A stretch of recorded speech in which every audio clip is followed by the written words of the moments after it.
ಧಾರವಾಡ ಶಿವಗಿರಿ ಅನ್ನುವಂಥ ಏರಿಯಾದಲ್ಲಿ ಇವತ್ತು ಬೆಳಗ್ಗೆ ಒಂದು 6 ಗಂಟೆ ಸಮಯದಲ್ಲಿ ಲೋಕೋ ಪೈಲಟ್ ರಾಣಿ ಚೆನ್ನಮ್ಮ ಎಕ್ಸ್ಪ್ರೆಸ್ ಲೋಕೋ ಪೈಲಟ್ ಹೋಗುವಂಥ ಸಂದರ್ಭದಲ್ಲಿ ಅಲ್ಲೊಂದು ಡೆಡ್ ಬಾಡಿ ಬಿದ್ದಿದೆ ಅಂತಂದು ಮಾಹಿತಿ ಕೊಟ್ಟಿದ್ದಾರೆ. ಇಮಿಡಿಯೇಟ್ ರೈಲ್ವೆ ಪೊಲೀಸರು ಅಟೆಂಡ್ ಮಾಡಿ ಆ ಬಾಡಿಯನ್ನು ಫೋಟೋಗ್ರಫಿ, ವಿಡಿಯೋಗ್ರಫಿ ಮತ್ತೆಲ್ಲ ಮಾಡಿ ಅದನ್ನು ಇಮಿಡಿಯೇಟಾಗಿ ಮಾರ್ಚರಿಗೆ ಶಿಫ್ಟ್ ಮಾಡುವಂಥ ಕೆಲಸ ಮಾಡಿದ್ದಾರೆ.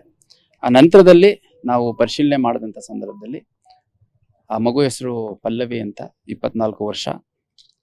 ಅವರು ಡಿ ಕಗ್ಗಲ್ ಅನ್ನುವಂಥ ವಿಲೇಜು, ಬಳ್ಳಾರಿ ತಾಲೂಕು ಮತ್ತು ಡಿಸ್ಟ್ರಿಕ್ಟ್ ಅಲ್ಲಿಯವರು. ಇವರವರ ತಂದೆ ದೊಡ್ಡಪ್ಪ ಅವರೆಲ್ಲ ಬಂದಿದ್ದಾರೆ. ಇಮಿಡಿಯೇಟಾಗಿ ರೈಲ್ವೆ ಪೊಲೀಸರು ಕೂಡ ನಮಗೆ ಮಾಹಿತಿಯನ್ನು ನೀಡಿದರು. ನಾವು ನಮ್ಮ ಅಧಿಕಾರಿಗಳು ಹೋಗಿ ಸ್ಥಳಕ್ಕೆ ನೋಡಿದರು. ನಾನು ಇಲ್ಲಿ ಮಾರ್ಚಲ್ಲಿ ಬಂದು ಬಾಡಿ ನೋಡಿದ್ದೇನೆ. ಸ್ಥಳದಲ್ಲೇ ಮೃತ ಹೊಂದಿದ ಸ್ಥಿತಿಯಲ್ಲೇ ಬಾಡಿ ಸಿಕ್ಕಿದೆ. ರೈಲು ಮೂವ್ ಆಗೋದಕ್ಕೆ ತಲೆ ಕೊಟ್ಟು ಸತ್ತಿರುವಂಥ ಸಾಧ್ಯತೆ ಇದೆ. ಯಾವ ಟೈಮಲ್ಲಿ ಆಗಿದೆ ಏನೋ ಅನ್ನೋಂಥದ್ದು ಇವಾಗ ಸದ್ಯ ಆಕೆ ಇದ್ದಂಥ ಹಾಸ್ಟೆಲ್ಲು ಅಂದರೆ ಲೈಬ್ರರಿ ಮತ್ತು ಆಕೆ ಇದ್ದಂಥ ಮನೆ ಅಲ್ಲಿಂದ ಮೂವ್ಮೆಂಟ್ ಟ್ರ್ಯಾಕ್ ಮಾಡಿಬಿಟ್ಟು ಎಷ್ಟು ಗಂಟೆ ಎಕ್ಸಾಕ್ಟ್ಲಿ ಬಂದಿದ್ದಾಳೆ ಅನ್ನುವಂಥದ್ದು ತಿಳ್ಕೊಳ್ಳಾಗತ್ತೆ. ಮತ್ತು ನಮಗೆ ಈವರೆಗಿನ ತನಿಖೆಯಲ್ಲಿ ಕಂಡುಬಂದಿರೋ ವಿಷಯಗಳ ಹಿನ್ನೆಲೆಯಲ್ಲಿ ಒಂದು ಅನ್ಯಾಚುರಲ್ ಡೆತ್ ಕೇಸ್ ಏನು ರೈಲ್ವೆ ಪೊಲೀಸರು ರಿಜಿಸ್ಟರ್ ಮಾಡ್ಕೊಂಡಿದ್ದಾರೆ, ಅದನ್ನು ಸಮಗ್ರ ತನಿಖೆ ಮಾಡಲಾಗುತ್ತೆ.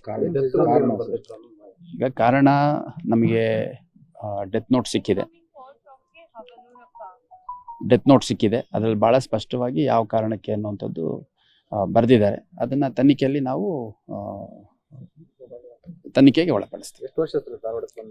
ಆಕೆ ಮೊದಲು ಸ್ವಲ್ಪ ದಿವಸ ಇದ್ಲಂತೆ, ಮತ್ತೆ ಈಗ ಸೆಪ್ಟೆಂಬರಿಂದ ಬಂದು ಇಲ್ಲಿ ಹಾಸ್ಟೆಲಲ್ಲಿ ಒಂದು 5-6 ಜನ, ಹಾಸ್ಟೆಲ್ ಅಲ್ಲ, ಒಂದು ಮನೆ ಮೇಲ್ಗಡೆ ಒಂದು ಮನೆ ತಗೊಂಡು ಅದರಲ್ಲಿ ಒಂದು 5-6 ಜನ ಹೆಣ್ಮಕ್ಳು ಇದ್ರು ಅಂತ.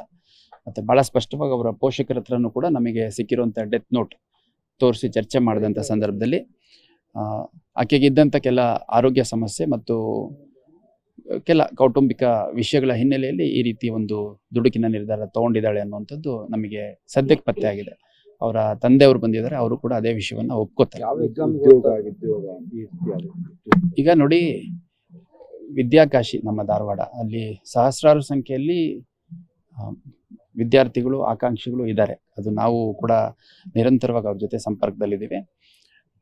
ಈ ಒಂದು ಪಲ್ಲವಿ, ಆ ಹೆಣ್ಮಗು ಮೃತ ಹೊಂದಿರೋ ಕಾರಣ ಯಾವುದೇ ಒಂದು ಉದ್ಯೋಗ ಆಗಲಿ ಅಥವಾ ಉದ್ಯೋಗದ ಕುರಿತಾದ ನೇಮಕಾತಿ ಪ್ರಕ್ರಿಯೆ ಆಗಲಿ ಅದ್ಯಾವುದಕ್ಕೂ ಸಂಬಂಧಿಸಿದ್ದಲ್ಲ. ಭಾಳ ಸ್ಪಷ್ಟವಾಗಿ 2 ಡೆತ್ ನೋಟಲ್ಲಿ ತುಂಬ ಎಲಾಬ್ರೇಟ್ ಆಗಿ ಏನು ಕಾರಣ ಅಂತ ಬರೆದಿದ್ದಾರೆ. ಒಂದು ಹೆಣ್ಮಗು ಆಗಿರೋದ್ರಿಂದ ಅದನ್ನು ನಾವು ಹೇಳಲಿಕ್ಕೆ ಇಷ್ಟಪಡಲ್ಲ. ಅವ್ರ ಪೋಷಕರಿಗೆ ಅದ್ರ ಬಗ್ಗೆ ಗಮನಕ್ಕೆ ತಂದಿದ್ದೇವೆ ಮತ್ತು ತನಿಖೆಯಲ್ಲಿ ಮಾಡ್ತೀವಿ. ಮತ್ತು ಭಾಳ ಸ್ಪಷ್ಟವಾಗಿ ಉದ್ಯೋಗಾಕಾಂಕ್ಷಿ ಉದ್ಯೋಗ ಸಿಕ್ಕಿಲ್ಲ ಅಥವಾ ಪರೀಕ್ಷೆ ಕಾಲ್ಫರ್ ಮಾಡ್ತಿಲ್ಲ, ನೇಮಕಾತಿ ಪ್ರಕ್ರಿಯೆ ಇದೆಲ್ಲ ಕೆಲ ಸಾಮಾಜಿಕ ಜಾಲತಾಣಗಳಲ್ಲಿ ನೊಂದು ಆತ್ಮಹತ್ಯೆ ಮಾಡ್ಕೊಂಡಿದ್ದಾಳೆ ಅಂತ ಹೇಳ್ತಾ ಇದ್ದಾರೆ. ಅದು ಯಾವ ಕಾರಣವನ್ನು ಅವಳು ಪಲ್ಲವಿ ಡೆತ್ ನೋಟಲ್ಲಿ ಬರೆದಿಲ್ಲ. ಭಾಳ ಸ್ಪಷ್ಟವಾಗಿ ಆಕೆಯ ಆರೋಗ್ಯ ಸಮಸ್ಯೆ ಮತ್ತು ಆಕೆಯ ವೈಯಕ್ತಿಕ ಕೌಟುಂಬಿಕ ವಿಷಯಗಳ ಕುರಿತಾಗಿ ಆಕೆ ಈ ಕೃತ್ಯವನ್ನು ಮಾಡ್ಕೋತಿದ್ದೀನಿ ಅಂತ ಭಾಳ ಸ್ಪಷ್ಟವಾಗಿ ಬರೆದಿದ್ದಾನೆ. ನಾನು ಎಲ್ಲ ಸಾಮಾಜಿಕ ಜಾಲತಾಣಗಳಲ್ಲಿ ಮತ್ತು ಮಾಧ್ಯಮದವರಿಗೆ ಮತ್ತು ಅಲ್ಲಿರುವಂತಹ ಕೆಲ ವಿದ್ಯಾರ್ಥಿ ಮುಖಂಡರುಗಳಿರ್ಬೋದು ಅಥವಾ ಬೇರೆ ಬೇರೆ ಸಂಘಟನೆಯವರು ಇರ್ಬೋದು, ಮತ್ತು ಭಾಳ ದೊಡ್ಡ ಸಂಖ್ಯೆಯಲ್ಲಿರುವಂಥ ವಿದ್ಯಾರ್ಥಿಗಳು ಮತ್ತು ಆಕಾಂಕ್ಷಿಗಳಿರ್ಬೋದು, ಅವರಿಗೆ ಮನವಿ ಮಾಡ್ಕೊಳ್ಳಿಕ್ಕೆ ಇಷ್ಟಪಡ್ತೇನೆ. ಸ್ಪಷ್ಟವಾದಂಥ ಸಮಗ್ರ ತನಿಖೆಯನ್ನು ಮಾಡ್ತೀವಿ, ಅದರಲ್ಲಿ 2 ಮಾತಿಲ್ಲ. ಮತ್ತು ಯಾವುದೇ ಕಾರಣಕ್ಕೂ ಇದು ಉದ್ಯೋಗ ಆಕಾಂಕ್ಷಿತನ ಇದ್ದದ್ದಕ್ಕೆ ಅಥವಾ ನೇಮಕಾತಿ ಪ್ರಕ್ರಿಯೆ ವಿಳಂಬಕ್ಕೆ ಅಥವಾ ಬೇರೆ ಯಾವುದೇ ಕಾರಣಕ್ಕಾಗಿಲ್ಲ. ಭಾಳ ಸ್ಪಷ್ಟವಾಗಿ ಆರೋಗ್ಯ ಮತ್ತು ವೈಯಕ್ತಿಕ ವಿಷಯಗಳ ಹಿನ್ನೆಲೆಯಲ್ಲಿ ಈ ಆತ್ಮಹತ್ಯೆ ಆಗಿರುವಂಥದ್ದು. ವಿಷಯಾಂತರ ಮಾಡುವಂಥದ್ದು, ಇದನ್ನು ಬೇರೆ ರೀತಿ ಟ್ವಿಸ್ಟ್ ಮಾಡುವಂಥದ್ದು ಮಾಡೋದ್ರ ಮುಖಾಂತರ ವಿದ್ಯಾರ್ಥಿಗಳ ಮನಸ್ಸನ್ನು, ಆಕಾಂಕ್ಷಿಗಳ ಮನಸ್ಸನ್ನು ಯಾರು ಕೆಡಿಸುವಂಥ ಪ್ರಯತ್ನ ಮಾಡಬಾರ್ದು ಅಂತ ನಾನು ಮನವಿ ಮಾಡಲಿ. ಯಾರಾಗ್ತಾರೆ MLA ಅಭ್ಯರ್ಥಿ 2028 ಶೀಘ್ರದಲ್ಲೇ. ಪ್ರತಿದಿನ ಒಂದೊಂದು ಕ್ಷೇತ್ರದ ಟಿಕೆಟ್ ಆಕಾಂಕ್ಷಿಗಳ ಸಂಪೂರ್ಣ ಮಾಹಿತಿ ಪೊಲಿಟಿಕಲ್ ಜರ್ನಲಿಸ್ಟ್ KM ಶಿವಕುಮಾರ್ ಅವರಿಂದ. ಕರ್ನಾಟಕದ ನಂಬರ್ 1 ಡಿಜಿಟಲ್ ಮೀಡಿಯಾ ನಿಮ್ಮ ನೆಚ್ಚಿನ ಕರ್ನಾಟಕ ಟಿವಿಯಲ್ಲಿ ಮಾತ್ರ.